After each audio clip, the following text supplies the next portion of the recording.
What we call him? Dancing Dave, Jumping Java.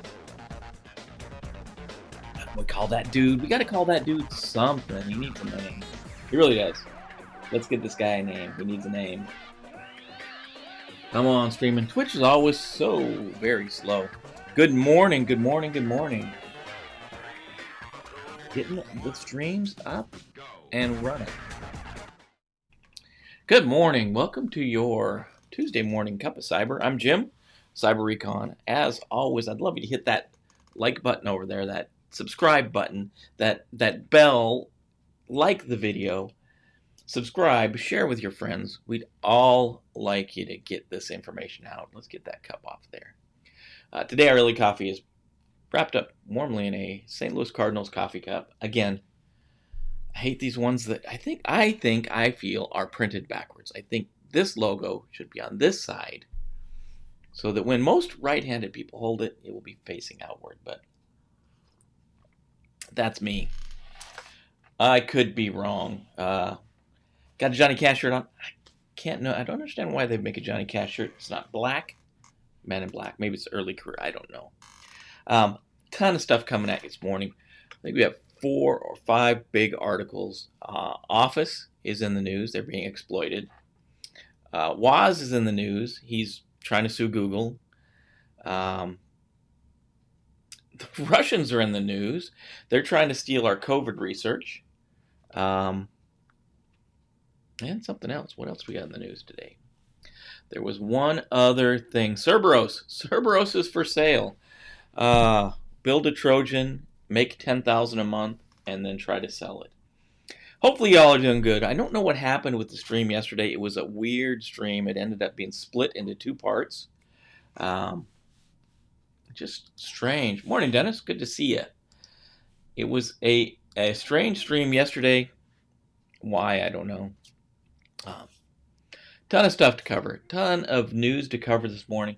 Want to see how you guys are doing. I know it takes a little bit to get everyone going, to get notified that the stream is running, to be here, but I'm glad you are. I'm glad you're here. Glad you're joining me in the morning to talk about your cyber world. So let's roll the intro and let's get to the news.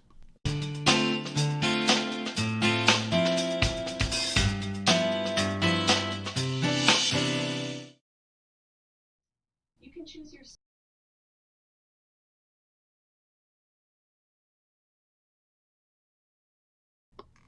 That thing across the room wants to talk to me in the most inopportune times.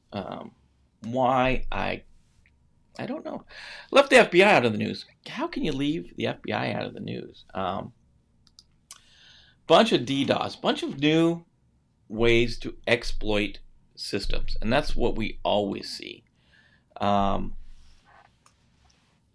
bad guy's always going to do this. That's why we're always going to have a job. The bad guy is always going to take those things that we put in place for production, for productivity, for being more efficient, and they're going to turn it around and they're going to use it against us. And that's what they've done. The FBI has compiled a report. They're saying it's a little ZDNet is a little bit I don't know, alertist about the way to this. New DDoS attack vectors. Well, their DDoS attack vectors go all the way back to 2018. So I don't think that's really new, but they are worth looking at. Morning, Ralph. We need to close the loop, too, and get your address and get your stuff sent out. Don't forget Garmin. Definitely cover Garmin, depending on how much time we got. I try to pick there's a ton of news that comes out. I try to pick 4 or 5 that I think hit the most, the biggest chunk of people. We'll definitely throw Garmin on the heap if we can. And Paul's there. Good morning, Paul. Good to see you as well. Streaming software is just terrible sometimes. So anyways, they're talking about these DDoS attack vectors, and really what the FBI is saying is there's new ways of doing generally amplification attacks. There's new tools to be used, and the tools are the tools that the bad guy's using against us. So the big ones they're pointing out is the Constrained Application Protocol, or CoAP, Web Service Dynamic Discovery, or WSDD, Apple Remote Management Service, or ARMS, and the Jenkins Web Automated Software Delivery System. So the article goes on to talk about how each of them is used and how effective each of them is. And the one things I don't like about this article, and ZDNet does a good job usually, but in two of the cases, two of the types of amplification, they talk about the amplification factor. Like CoAP, they talk about December 2018, cyber attackers started abusing the multicast and command transmission features of CoAP to conduct DDoS reflection and amplification attacks, resulting in an amplification factor of 34, which is good. It's good to know that factor, 34. That tells us how powerful it is. According to open source reporting as of January 2019, the vast majority of internet-capable CoAP devices were located in China and used in mobile peer-to-peer networks. Okay, we know where it's at. It's in China, mobile peer-to-peer. It's got an amplification factor of 34. Just because it's in China doesn't mean it's not impactful to us. So those devices in China obviously can be used to launch a DDoS attack anywhere. This one, they included the amplification factor of 34. Now I'm going to skip the next one. I think I'm going to skip the next one. Yeah. Then I'm going to jump down to ARMS, the Apple Remote Management System. As part of the Apple Remote Desktop, or ARD, and the cyber actors are exploiting this as well to conduct DDoS amplification attacks, according to open source reporting, with ARD, or Apple Remote Desktop enabled. The ARMS service started listening on port 3283, which is good if you're gonna block this. There's some dangers to that too, and we'll talk about those later.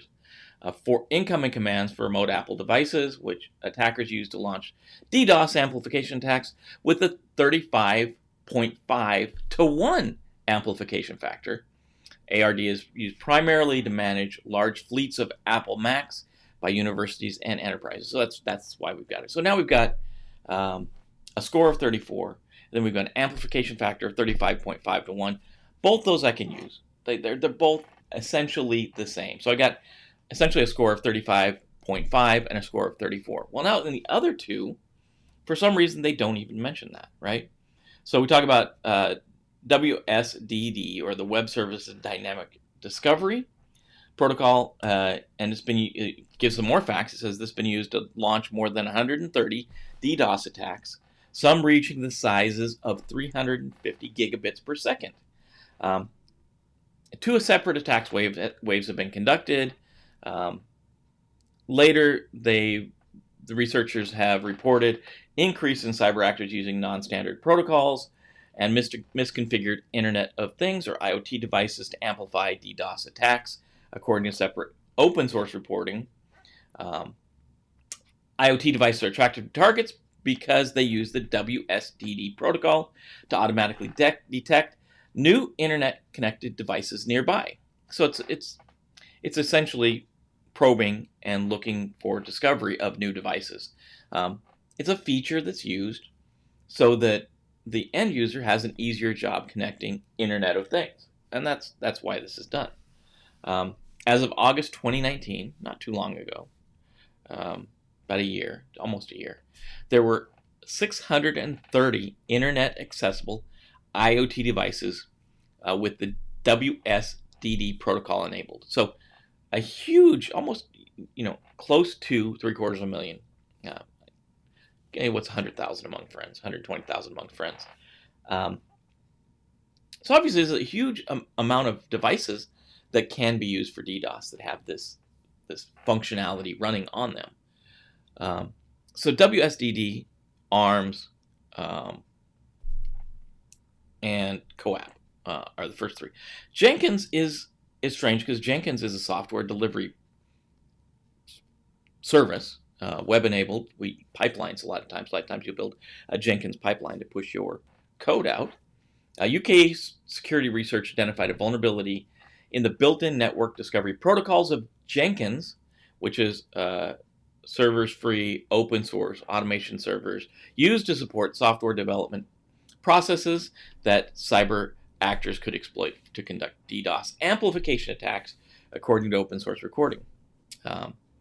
Researchers estimated that cyber actors could use vulnerable Jenkins servers to amplify DDoS attack traffic 100 times against the online infrastructure. So, okay, maybe that's their.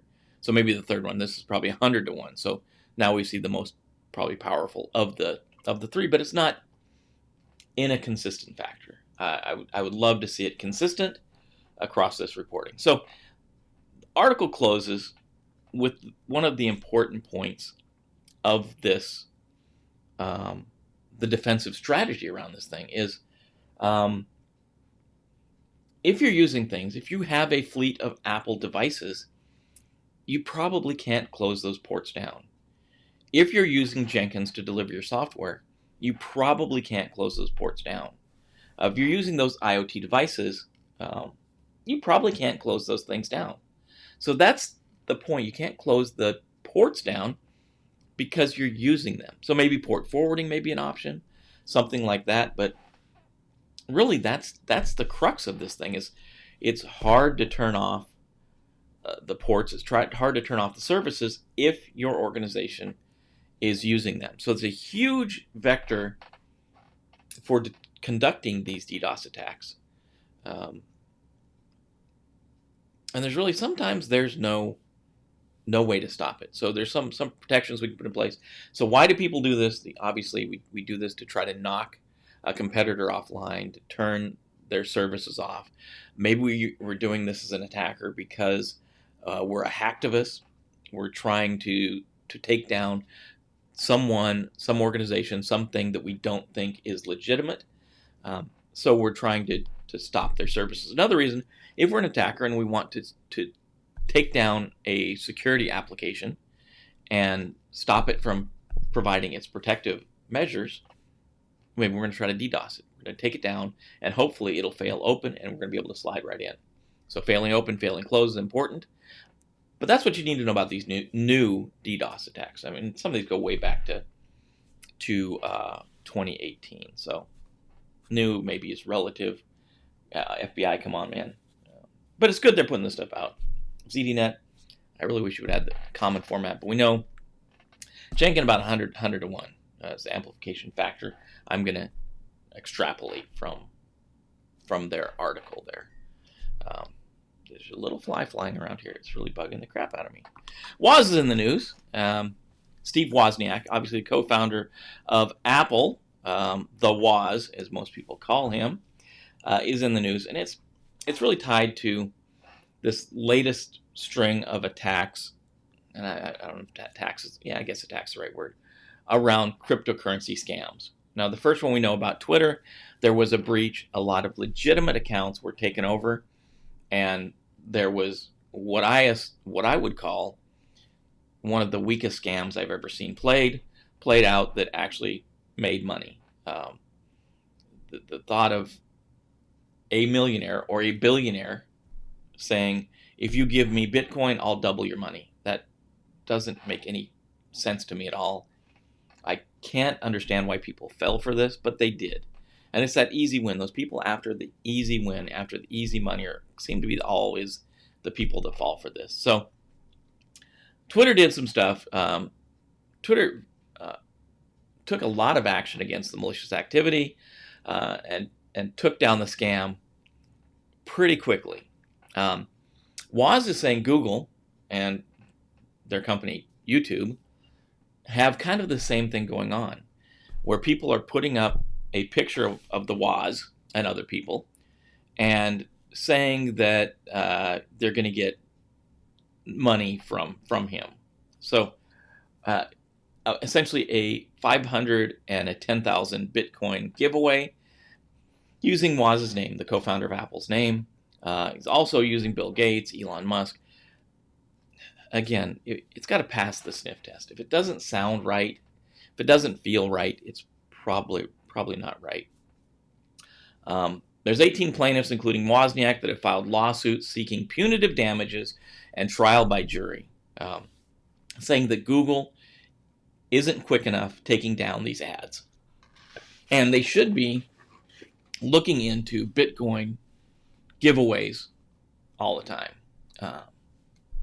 I'm kind of torn on this. I know that YouTube and Google, as a bigger company, need to be scanning for these scams all the time. They should be. That's a given. They should be looking for them. But there's a ton of scams out there. There's a ton of things that people need to be aware of. So again, train your end users, and they will be the ones not to fall for these silly things. Like, don't fall for the send me money and I'll send you money back. If someone's on there talking about a giveaway, and they're going to give 10,000 Bitcoin away, 10,000 Bitcoin's a ton of money. So that's really what Woz is after, and Woz, these 17 other people are after. In this lawsuit, they're seeking punitive actions and they're seeking trial by court. So it's a good article to read.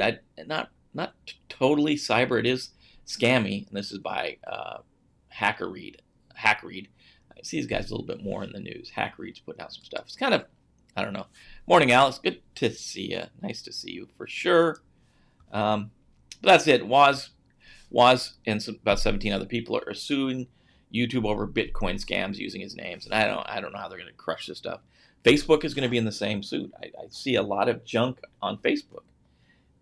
There's legitimate things out there, and there's illegitimate things out there. You gotta have some common sense.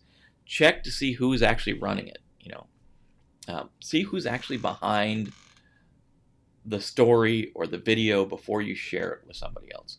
And again, I'm telling you, I'm preaching to the choir here. You guys know this, but friends, your family, your coworkers, when you go to work, they're not going to know this. So if you want to know what's going on with Steve, one of the Woz, this is what's going on. Him and some folks are getting ready to sue Google. I don't know how it's going to work out for him. I don't know.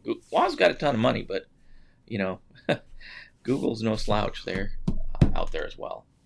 So that's what's going on with Woz. Small story about Microsoft. Microsoft is in the news. MS Office vulnerabilities are being actively exploited by attackers. Really, there's some correlation between malicious PDFs and malicious Office files. And that's what this article from Cyware is talking about. They're saying recently PDF's always been a huge vector of attack. Adobe products in general have been a huge vector of attack because it's Adobe products. Usually there's some kind of flaw in the product that makes them attractive. Things like Flash are so bad that they're going to go away. And I know Flash makes a ton of money for Adobe, but December this year, it's going away. It'll be gone. It's already gone from a lot of browsers. If you want to use it in something like Firefox or Chrome, and I think even Safari is getting rid of it like this month. If you want to use it, you have to install it explicitly because it's taken out by default. Flash is gone. So PDFs are bad, but hackers are now prioritizing Office documents over PDFs. And it's really tied around a set of vulnerabilities. And the vulnerabilities are CVE 2017 11882 and 2018 0802. If you know the numbering scheme, you know that that's CVEs from 2017 and 2018. So these are old. They need to be fixed. And it's really around the equation editor, which is in Word, and it's also in Excel. And they're modifying their attack to use this. It's a memory corruption vulnerability in equation editor that's been used actively against being used actively by several hackers in the past few months. So really what they're doing is they're using phishing or spear phishing or something to deliver the payload, this exploitable Office document, whether it's a Word document or Excel document. When you open it, it's going to run it.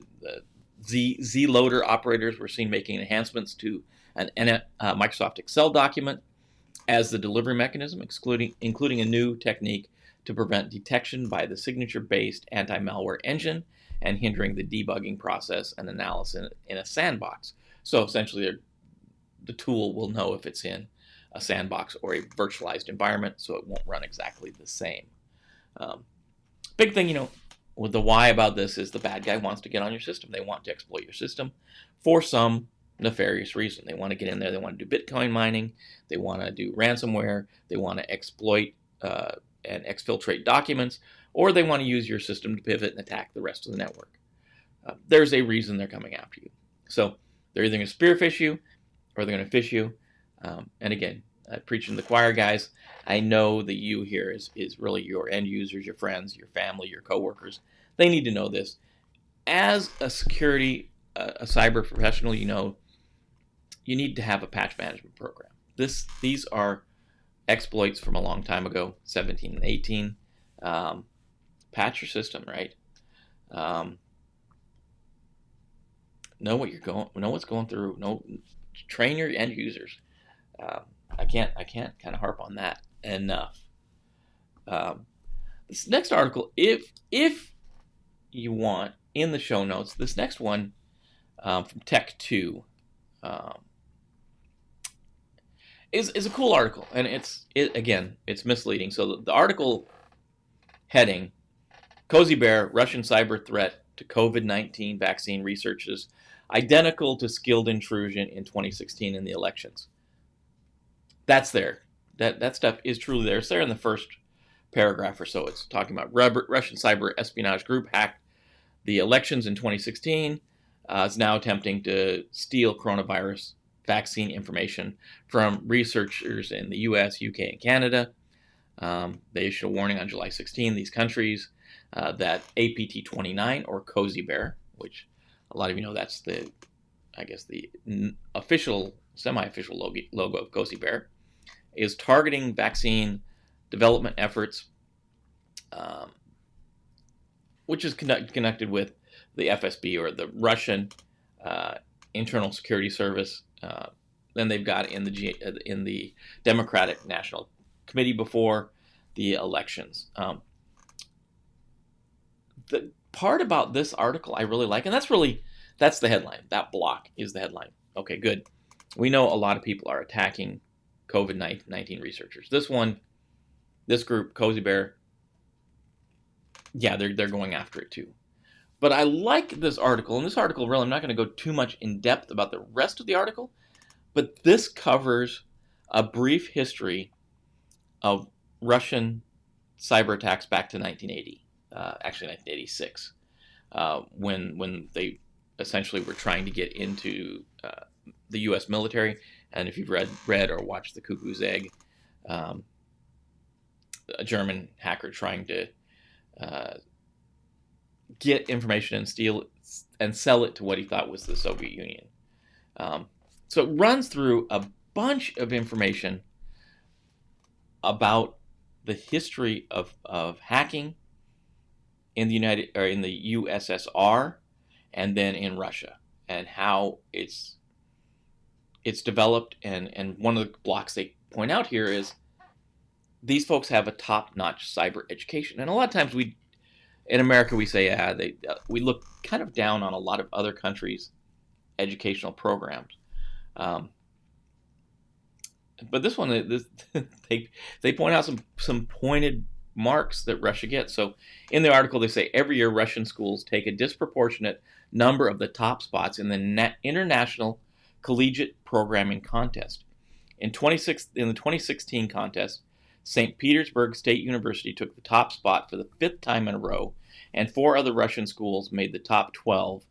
In 2017, St. Petersburg ITMO University won, with 2 other Russian schools placing in the top 12. The top U.S. school ranked 13. The other thing that the article points out, and this is really beyond the USSR, this is really into Russian cyber war. They're grooming college students for work in the cyber warfare arena, but they're also going after folks that are being convicted of cyber crime, which is, I mean, something in the United States I don't think is doing. I know I've worked with several organizations that have turned away really good cyber people because they had some type of criminal record. So where the United States would not necessarily do it, Russia is essentially looking for these people to come up on the docket. When they come up, and if they have a good skill set, the GRU or the FSB come in and they grab them up, they get their case taken away, and the people disappear into the program, into the cyber warfare program. So article says the Russian recruit cyber warfare from colleges, but also from cybersecurity and cybercrime sectors. Said it turns a blind eye to criminal hackers as long as they avoid Russian targets and use their skills to aid the government. According to the co-founder of CrowdStrike, when Moscow identifies a talented cyber criminal, any pending criminal case against the person is dropped, and the hacker disappears into the Russian intelligence services. It's efficient for them. They're taking people that are training on their own, and they're bringing them into their cyber program, their cyber warfare program, and that's crazy.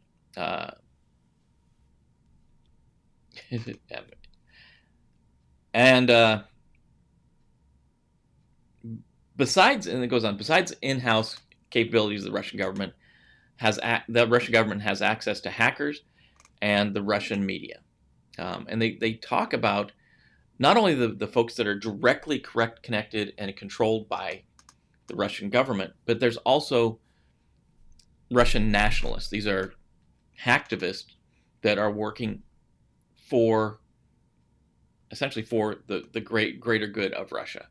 And they've done some of the attacks, like the attack on Georgia when they tried to remove the Soviet era memorial, or the attack on Ukraine that took out the power grid. But it's just showing, it's a really good article on the history of Russian attacks. It talks about APT 28 and APT 29. And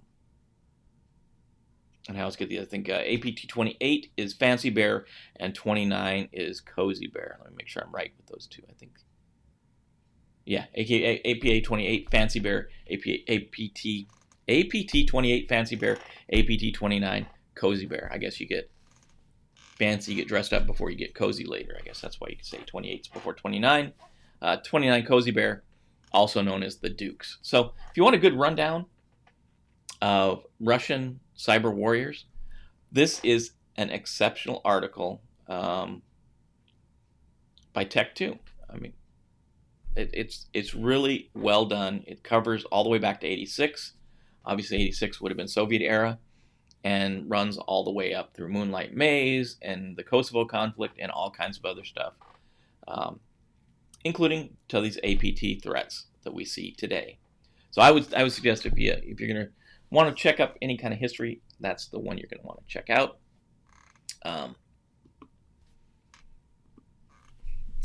Cerberus. So apparently the Cerberus banking Trojan team has broke up.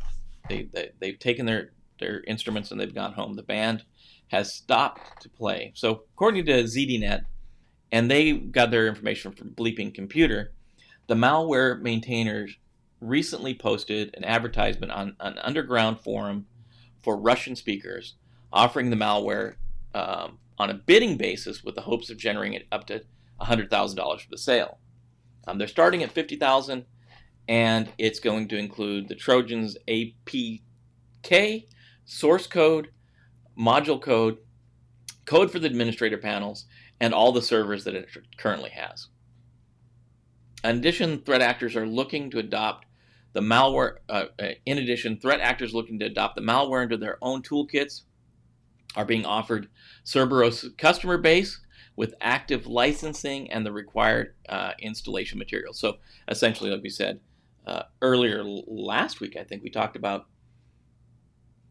having affiliate folks use your program. So Cerberus, you can license Cerberus, and you can use Cerberus to conduct your own attack.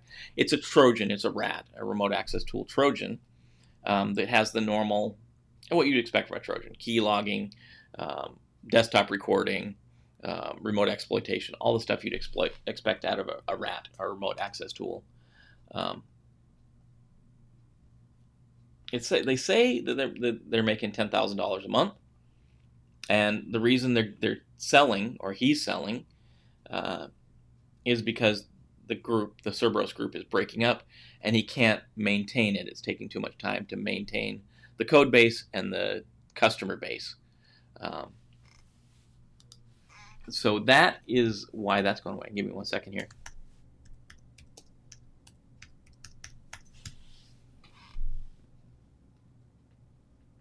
Make sure I get the right one.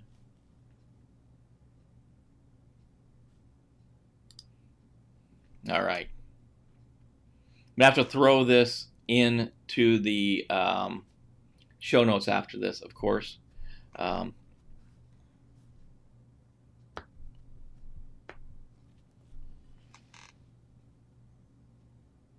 So this is tied back, and I want to go cover Ralph's point about Garmin. I didn't get the full rundown on this one this morning. It's actually from about 3 days ago. Garmin is writing this, and it ties back to last week when we talked about CISA and NSA teaming together to talk about exploits on operational technology. That last week or yesterday? Could have been yesterday. Exploits on operational technology, or OT, or Internet of Things. The agencies don't name their warnings, but Wired calls out Fancy Bear and Russians GRU for sniffing out the U.S. critical infrastructure. Garmin took its servers offline yesterday, and this article is from the 24th. So this is about 3 days ago. Garmin took its servers offline yesterday for a multi-day period of maintenance. The company called an outage that affected Garmin Connect and customer call centers. But ZDNet reports that Garmin employees who've tweeted about the incidents are calling it a ransomware attack. The consequences of the Blackbaud hack have spread to more educational institutions in the UK, Canada, US, on and on. We talked about Blackbaud as well. So hopefully this is what you wanted to cover, Ralph. I know we talked about this warning from CISA and NSA. I think it was last week. It could have been yesterday. OT, or operational technology, and Internet of Things devices have been exploitable by this Blackbaud. And Blackbaud, I think, attacked a bunch of schools, educational institutions, and made them targets. This one looks like Garmin has been locked up. Ransomware attack. Ralph, do you have any, or do any of you, are you guys using any of the Garmin devices, or the Garmin watches, or Garmin mobile IoT devices? Is anybody using those? And I wonder how, if you are, how has this attack impacted the use of those devices? How is the fact that some of these servers are shut down, that this ransomware may be going on? And the summary I'm going to send is kind of summary of a bunch of things, including Blackbaud, while you guys are thinking and typing. And also that, a couple weeks ago we talked about the DJI drones, because those obviously are an exploitation threat as well.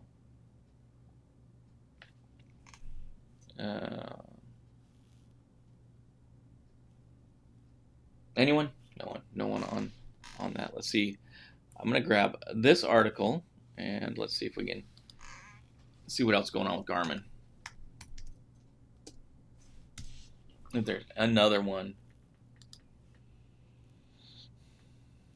Garmin security vulnerabilities, the domain locking implementation in the Garmin X controller, an ActiveX controlling MP Garmin.dll in the Garmin communicator plugin. It's not properly enforced the restrictions.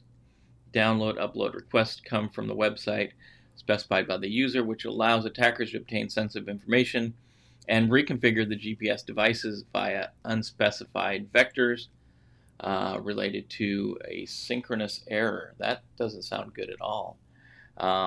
This is CVE 2000. No, that's an old one. CVE 2009-0194. That's an old one.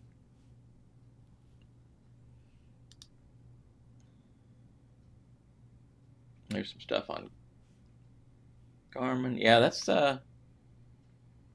yeah, the biggest thing is ransomware meltdown. This ransomware meltdown is kind of all over the news.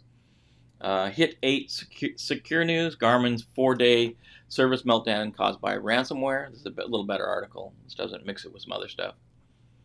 GPS service provider Garmin on Monday confirmed the worldwide outage that took down a vast majority of its offerings for 5 days caused by a ransomware attack.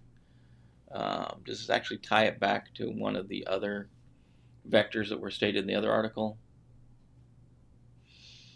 Company wrote on Monday on a post, as a result, many of our online services were interrupted, including website functions, customer support, customer-facing applications, and company communications.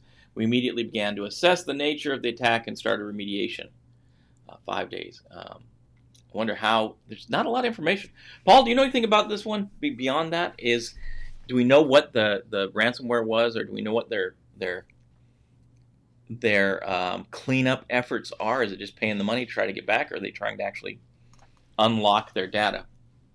Company said that it didn't believe that personal information was taken, which it's hard to say that when you're still evaluating the exploit. Garmin's woes began late Wednesday or early Thursday morning as customers reported not being able to use a variety of services. Later on Thursday, the company said that it was experiencing an outage of Garmin Connect, Fly Garmin, customer support centers, and other services. The service failure left millions of customers unable to connect their smartwatches, fitness trackers, and other devices to servers that provided location-based data required to make them work. Monday's post was the first time the company provided the cause of the worldwide outage. So we know it's ransomware.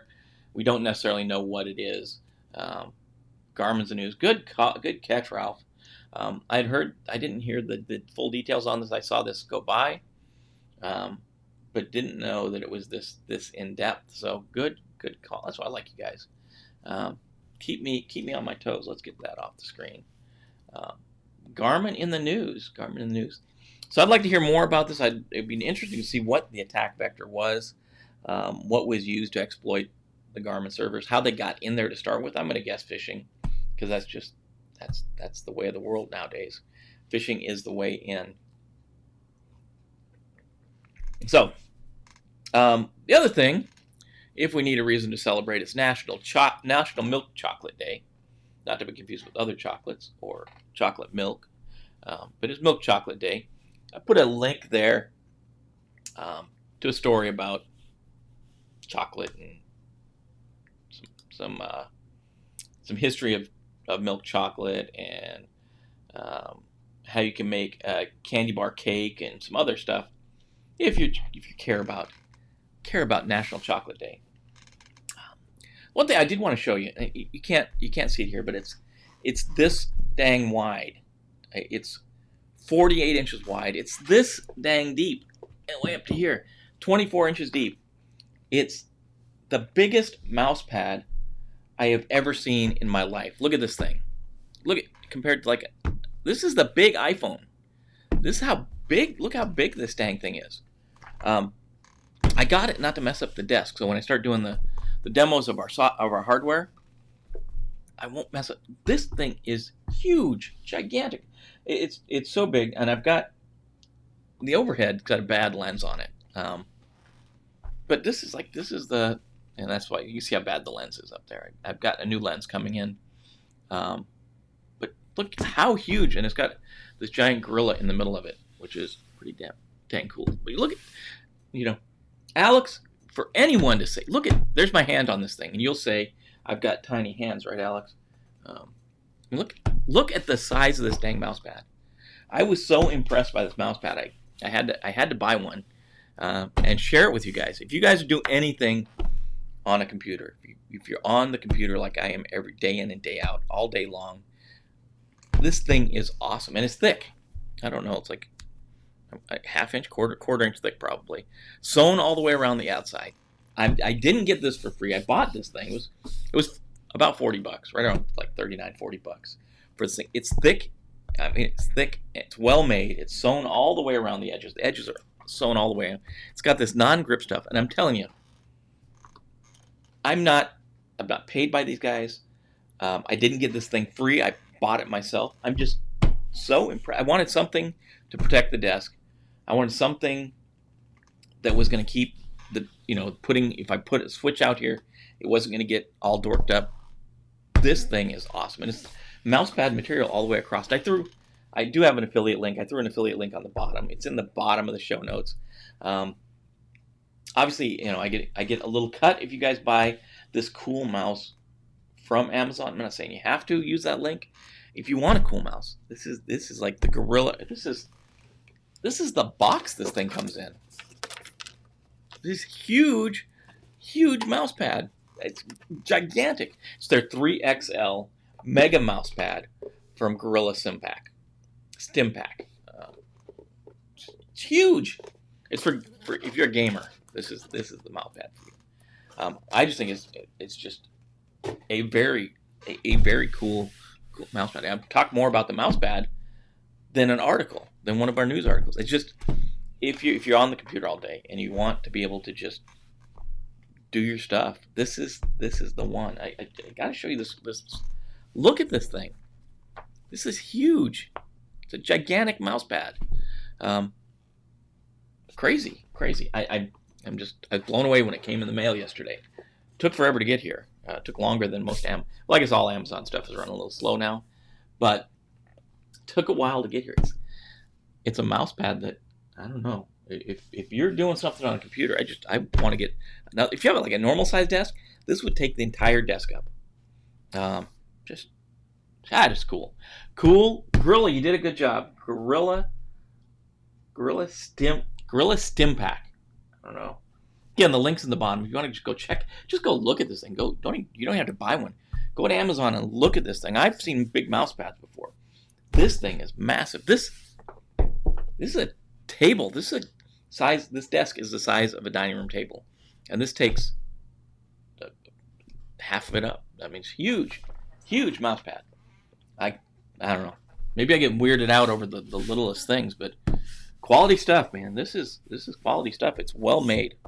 And I've had a ton of mouse pads where, after a while the top starts coming off them. The rubber's like, it's weird, and they just, this thing, I don't know. Geeking out on you, man. It's a good product. We got some stuff coming. I did the network map yesterday. Hope you guys are going well. If you guys are on the Facebook page, if you're on Cyber-Recon's Facebook page, you'll know Mike Bravo posted last week CompTIA's Cloud Plus beta version 3 of their Cloud Plus certification. If you want to go try the beta, if you want to give it a shot, if you think you want to take on Cloud Plus, $50 to try to pass the beta. Obviously, there's no documentation for it out at all. They say they're stressing infrastructure more. It's out there.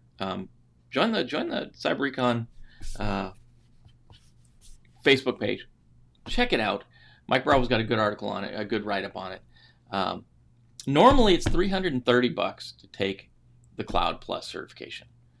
$50 if you go in there. If you know Cloud, you're probably going to pass it. If you know the main points about Cloud. If you can pass version 2 of the Cloud Plus, you probably are going to pass version 3. That's my guess. I haven't taken it. I went and bought $50 cert because how can you go wrong? $50 is taking someone to lunch. That's go try it. Go give it a shot. First come, first serve on that one. So if you take too long, you can take too long. It's version 3 is the beta. $50. Mike Bravo, I don't think you're on this morning. Thanks for putting that out there.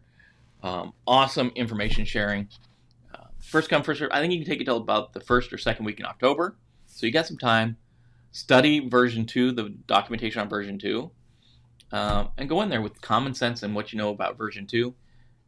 I'm going to guess you'll be good to go. That's my guess. I'm going to go take it. I'm taking it next month. So check it out. I guess that's all I've got to say. You guys aren't coming back with me on Garmin stories. You aren't letting me know what you know about Garmin, or if you got a Garmin, if your Garmin's all dorked up and not working. It's Tuesday. My Cardinals played tonight. If you know, COVID is decimating most sports, and I think all of Miami's team is out, I think, because of COVID infection. But hey, that's the way it is. So anyway, I guess we're on to the part where we're just talking. You guys ain't got a lot to say.